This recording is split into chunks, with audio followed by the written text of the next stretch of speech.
Hey everybody, it's Rod with Van Guns coming back at you with another video. Today, I'm going to kind of expand a little bit on a blog post on the Van Guns blog post. I'll link down below about 45 ACP and a possible comeback. What? How in the world is 45 ACP going to make a comeback? Let's find out.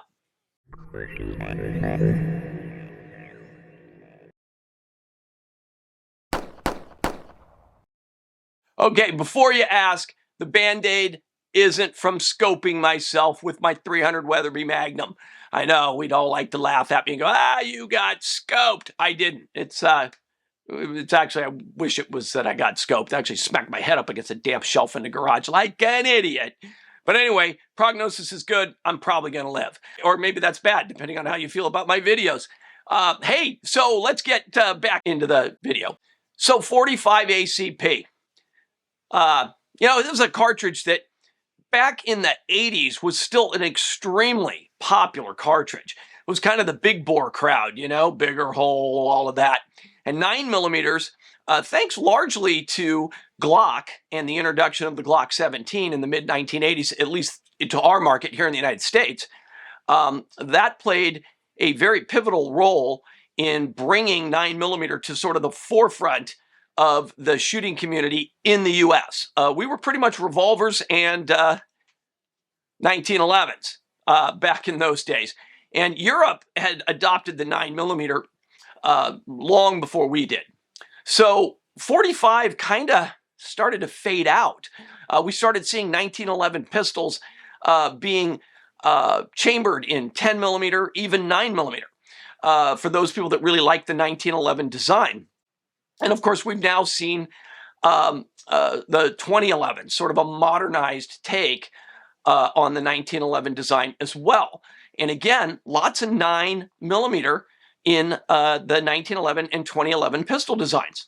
So why would I say that 45 ACP is primed for a comeback? Why would I say that? Here's the deal, guys. Have you noticed that we've now gone into a new phase that's almost like going back to the old ways? So back in the 19th century, we used guns with black powder. And so black powder burns more slowly. And the methodology for making power was big, heavy bullet. And that's really what the 45 ACP is. It's a big, heavy bullet, not going very fast. In fact, it was subsonic from day one. 9mm, which by the way, younglings, 9mm is an older cartridge than 45 ACP by 3 years. The 9mm was invented by Luger, yes, that Luger, in 1901. And the 45 ACP was invented by John Browning in 1904. So both cartridges are well over 100 years old. But the 9mm cartridge was more of a modern design in the sense that it used the philosophy that we typically use today, to this very day, and that philosophy is smaller projectile going super duper fast to get energy. And the 9mm did that. The 9mm had really ridiculously high chamber pressures for the era. 9mm, I think it's 35,000 PSI, I believe is what it was back in the day. And 45 is 21,000. So they can build up a lot more chamber pressure, and that's partly how they're able to get that bullet to come out of that muzzle at 1,150 feet per second, which is about what it was back in the day. So 9mm made almost as much power as 45. I mean, we're talking like 20 or 30 foot-pounds of difference back in those days. Now, recently, we've gone into this new era of suppressors. Everybody wants to suppress. And suppressors are way more effective with subsonic rounds. So we've even seen 9mm in recent years coming out with a 147 grain projectile that out of a pistol is moving at about 1,000 feet per second. Out of a SMG, it's getting up around 1050, 1060. And so you can use them suppressed and not have the sonic boom crack kind of ruin the whole idea of suppressing the bullet. So here's the deal. 45 is naturally subsonic. Even the plus P loads that we have today in 45 rarely break the sound barrier. So what does that mean? That means I can take a 45 pistol like this SIG P220, this is an old one from the 90s, and I can get a threaded threaded barrel for it and put a suppressor on this, and I don't have to buy specialized ammo. For the most part, 45 auto in factory loads is almost always going to be subsonic. So what that means is I don't have to give up power. So I can shoot a hot plus P load out of this, something making over 500 foot-pounds of energy, and shoot it suppressed and not have the sonic boom. Whereas with a 9mm, I've got to go to that 147 grain subsonic bullet, and my energy is dropping down into the mid 300s. It's not because 9mm is not a good round. It's because 9mm was never designed to shoot subsonic. It's not what that round is about. So I feel like if we ever get suppressors off of the NFA list, and there's been talk about that, who knows if our stupid Congress or the bureaucrats in DC or the Supreme Court or whatever it's going to take to get suppressors off of the NFA is ever going to happen, but maybe it will. And the deal is, if it does, I think there'll be an explosion in suppressor sales. The suppressors aren't, about, James Bond and sneaking around in the dark and, sniping people. That's all Hollywood nonsense. Suppressors have a lot of advantages. Number one, it's just better for your hearing. Whether or not you're wearing hearing protection, it's better to have 25, 30, 35, 40 dB removed off that noise level. It's better for your hearing. In a home defense or a self-defense situation, primarily home defense, because suppressors are bulky, you're not going to be carrying a suppressed pistol most likely. Most of your home defenses are going to be at night. Bad guys usually are skulking around in the night. They break into your house, madman with a machete is trying to hack up your family. You pull out your 45 ACP with a big old suppressor on the end. If you have to take that shot, two things are not going to happen. One is a giant loud noise that makes your ears ring and can sometimes be very disoriented. Two, a gigantic muzzle flash, which then blinds you.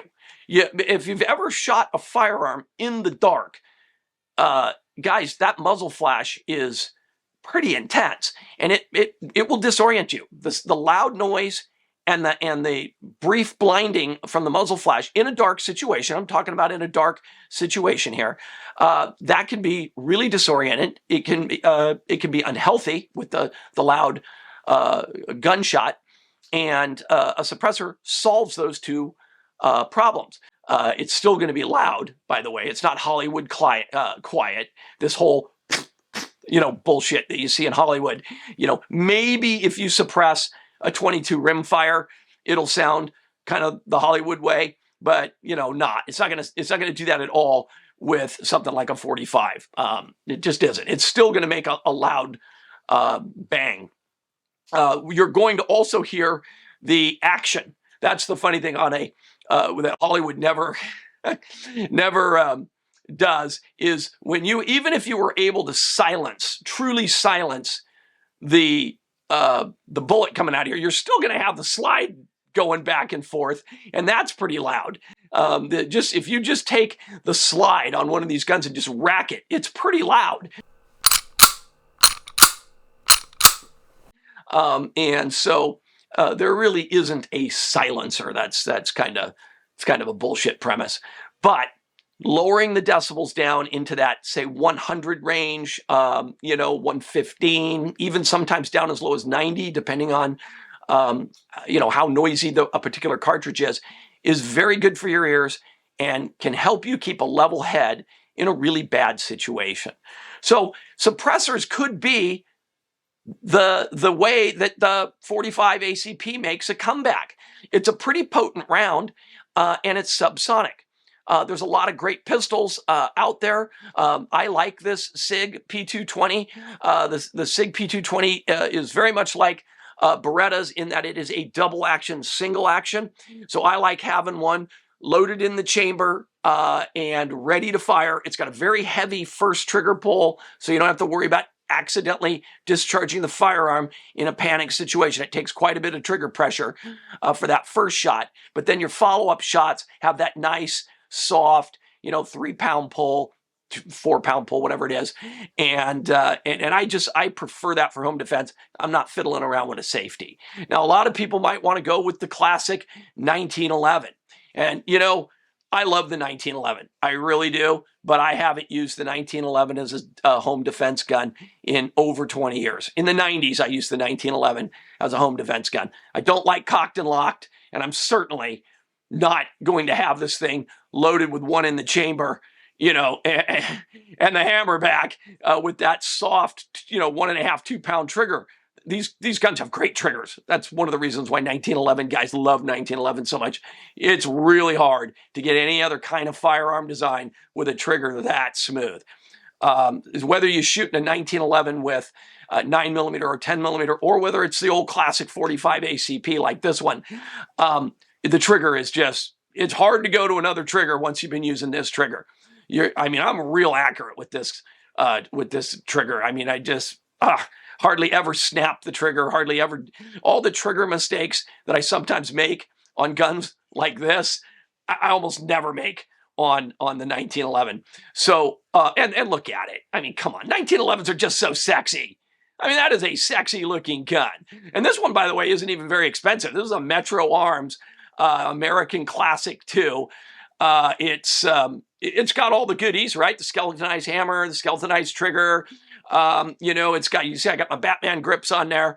And it's all hard chrome on the sides, and then sandblasted, bead blasted up on the top there, so it's not shiny. Nice 3-dot sights. I think I paid like $700 for this gun, and that's when guns were all list price. Remember when we had that gun shortage? You couldn't get guns.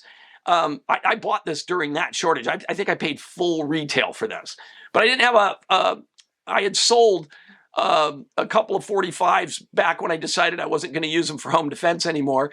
I had a Springfield, really nice Springfield, tricked out. And I had, I can't remember, I had another one. I think it was Auto Ordnance, the old Thompson machine gun people had a 45. And I got rid of both of them, and I just regretted it because look how sexy that thing is. This is such a sexy gun. And so I thought, you know what, I want to get another one. I'm not going to use it for defense. I'm just going to take it down on the range every now and again. That hard chrome finish is really nice. So even if you're not going to suppress your 45 ACP, it's kind of cool if you're in a position where you can have more than one gun. I would never tell you not to buy a classic 1911. They're fun to shoot. They're sexy as hell. They're customizable. They're very customizable. There's all kinds of, because this gun's been around since 1911, basically, is when the military adopted it. It's been around a long time, and the basic shape and style of this gun hasn't changed at all. Oh, by the way, I'm going to do a review on one of these two pistols. Tell me in the comments which ones I should do. The Metro Arms American Classic 2 1911 with all the goodies, or this sort of now almost vintage P220 from Sig Sauer. This was kind of the gun that launched Sig Sauer worldwide, and it's a pretty cool gun. I kind of like it. So but both of them, they're both fantastic. I'd like to do a review on them, and you tell me which one I should do first between the two of these, and we'll get on that here in the next month or so. But that's really all I got today. I think 45 ACP is really primed for a comeback because, again, to kind of close it out, it's naturally subsonic. So you're not giving up power to get the subsonic. And that's going to give it a huge advantage, because at the end of that article that I've linked down below, I basically said when velocity is equal, mass is king. Standard 230 grain bullet is what the 45 was designed to shoot. 230 grains is massive for a pistol.